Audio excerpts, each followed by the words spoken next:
Hello and welcome to Toasty's 2 Cents, the series where I play games off camera and then review them in a video. Today we're going to be talking about Fallout 3. This is a very old one that I just got around to playing now, so I mean, we're here and we're going to talk about it, get into the pros, the cons, and what my overall impressions of it were. To give you some background knowledge on my experience with Fallout, I actually hadn't been in a Fallout game up until this point. I was like maybe 12 or 13, which is way too young to be playing Fallout, I'll go ahead and say that, but back when I was like that much younger, I played Fallout 3 for like maybe 30 minutes and gave up, and then Fallout 4 I played for a few hours and gave up. I guess they were just too hard for me back then, but I think now as like an adult, like a grown-ass man, I got some hair on my chest, you know, I can handle it now. Honestly, I think that like as a child I wasn't able to appreciate Fallout at all because I was just too young to, but as an adult I feel like I can appreciate the game for what it is and actually, you know, play through it and enjoy it much better than I could back then, so I'm glad I got around to beating it now, you know. So let's get into the pros. What makes Fallout 3 so good, even all these years later? It's a pretty old one. I'd say the biggest draw for me is like kind of the theme and the storyline of it. It's basically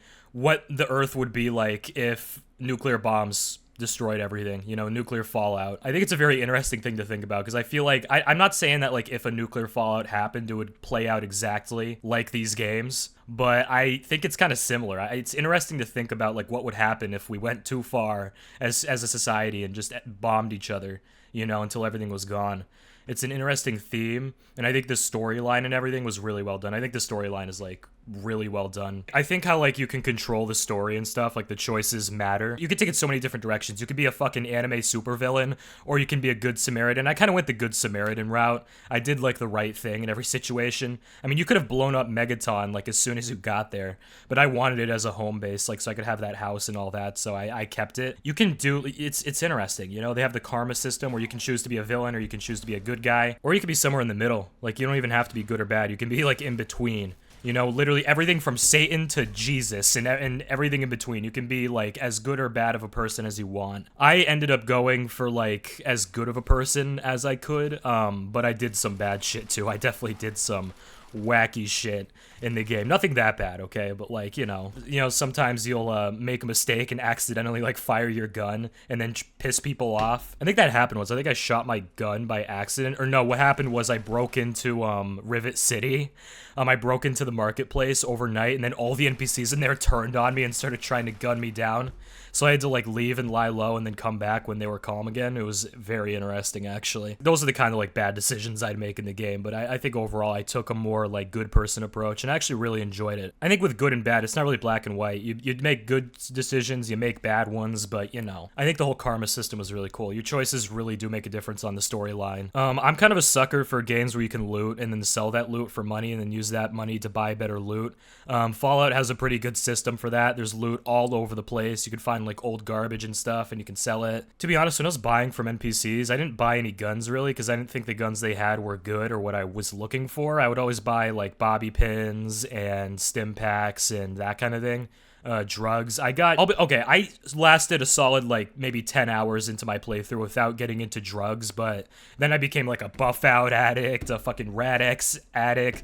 Every drug in the game I got addicted to by the end just because it was really convenient. But I mean, if you have the Megaton house and you get like the table that lets you clear like all your addictions, so you can just kind of get rid of them at will, it makes it easier to like, you know, give in and just start getting addicted to drugs to make it easier to get through a certain like, you know, boss fight or something that's really tough, and then you can just get unaddicted later so you don't have the withdrawal symptoms if you run out. Yeah, I kind of went off on a tangent. I think the looting it's just fun. You know, a lot of different guns and you kind of compare them, and again, I just like games where you can collect loot and sell it for money and then use that money to like improve your like, you know, buy other stuff that you need, and I think that's cool. They have a really good system for that and I really enjoyed it. Tying into that, weapon types, there's a lot of weapon types, a lot of different options. I'm normally an SMG person. And the thing was, I didn't really main any particular gun because a lot of supplies are like very scarce in the game, so like you can't really main one weapon and just roll with it. You kind of have to have a lot at your disposal. Normally I go for like guns that do less damage per hit but have a lot of hits, you know, like SMGs, assault rifles, etc. My policy on that didn't really change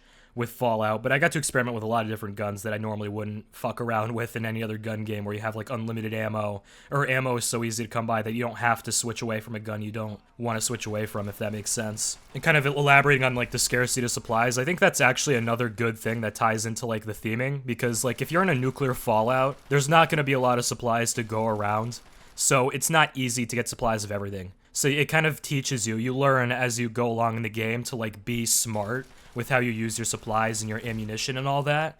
The game kind of like teaches you that as you go on. Like, you can't waste all your ammo. You can't just pump lead into an enemy mindlessly, missing half of your shots, because then you're going to run out and you're not going to be able to fight the next guy. And the game kind of teaches you how to be smart with your resources, because you have to in a nuclear fallout where there's not a lot of ammo to go around.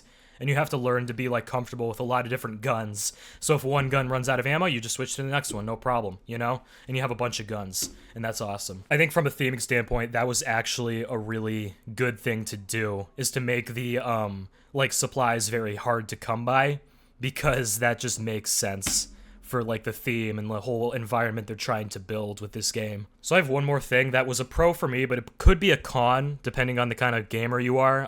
It had a very slow pacing, kind of like the combat was a little slow paced. Like, your character doesn't move around very fast. I feel like everything just kind of moves slower than your average like shooter game, and I actually liked it just because it's different, you know, and not everything's moving like 500,000 miles a minute and like your brain can't keep up with it. You have to be like super like gamer focused, you know, you have to have like your fucking 600 milligrams of caffeine on you so you can stay laser focused at all times and you can just, you know, see everything that's coming. But this game's a lot more laid back as far as combat goes. It's a lot easier to kind of see that an enemy's coming and prepare yourself mentally for it and then fight it. It's not super fast, it's actually fairly slow as far as the overall pacing goes, and I like that because it's like different from like most gun games I play.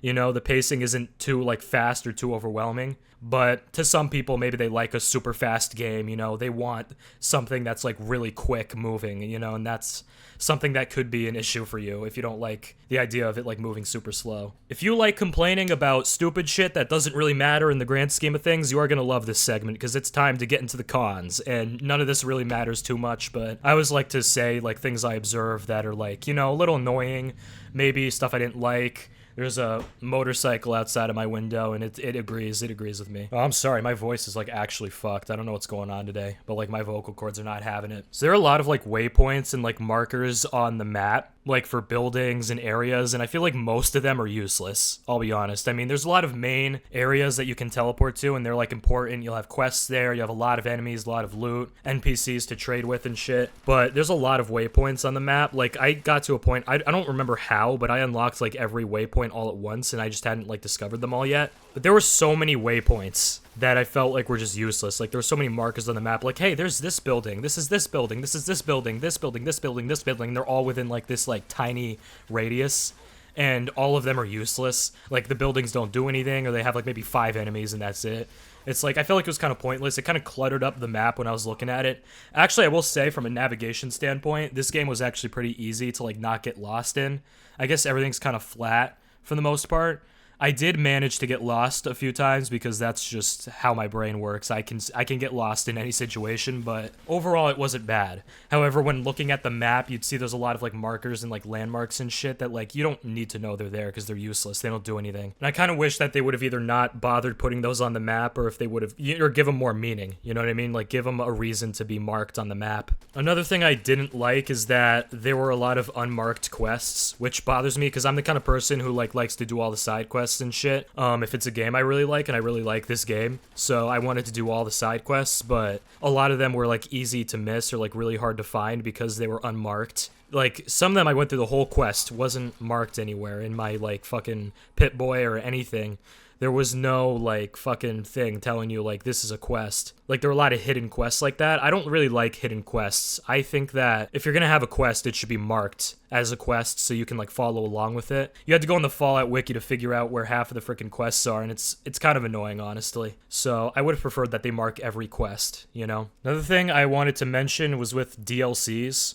When I got the game, it came with a bunch of like DLCs. I think they're DLCs or like add-ons. They're clearly not part of the main story or anything, so I kind of assumed they're DLCs. And honestly, not all of them were great. I don't think any of the DLC things, like the quests that go with the DLCs, I don't think they were good, to be honest.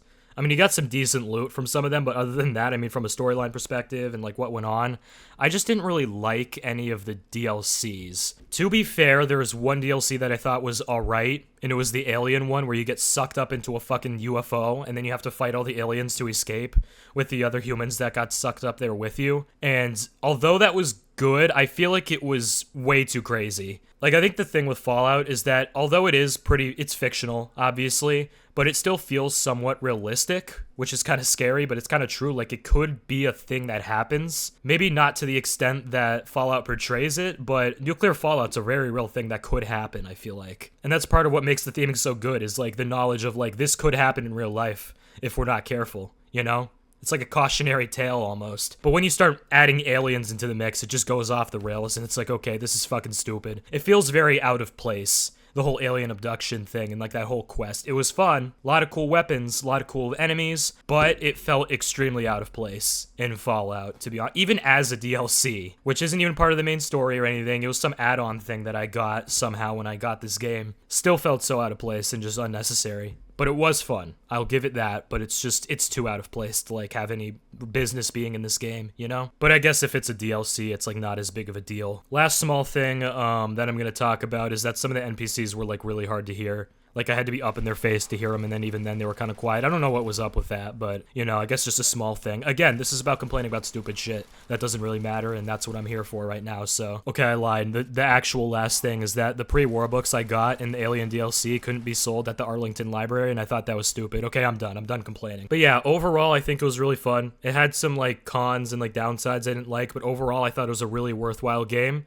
that still holds up. I think it's like a decade old at this point, at least. I don't know how old it is exactly, but I think that it's still worth playing. Even to this day, I think it's still really fun to play. I've heard that Fallout New Vegas is actually even better, so I'm excited to play that. That's another one I have in my library that I'm going to move on to eventually. I'm very excited to do that, because apparently everyone says, like, Fallout New Vegas is, like, the best one. So, yeah, this game was very fun, and I'd say, like, if you're hesitant about playing it because it's old, don't be. Still very fun, still very worth it. It's a good Fallout game to start with, unless you want to do the, like, really, really old ones, which are very, very different. And it might not be for you. The Fallout 1 and 2 and Tactics were not for me, but Fallout 3 was, because, like, it's an open world, like, shooter. But, you know, I think it's a good Fallout game to start with, and definitely worth playing, even with all the newer Fallout games that are out. If I had to rate Fallout 3, I would probably give it a comfortable 87, I think is what I would give it. It was very good. I had a lot of fun with it. I would definitely recommend it to anyone who's interested in playing Fallout games in general. It's a good one to start. Well, yeah, that's Toasty's 2 cents. Like, subscribe, and keep vibing.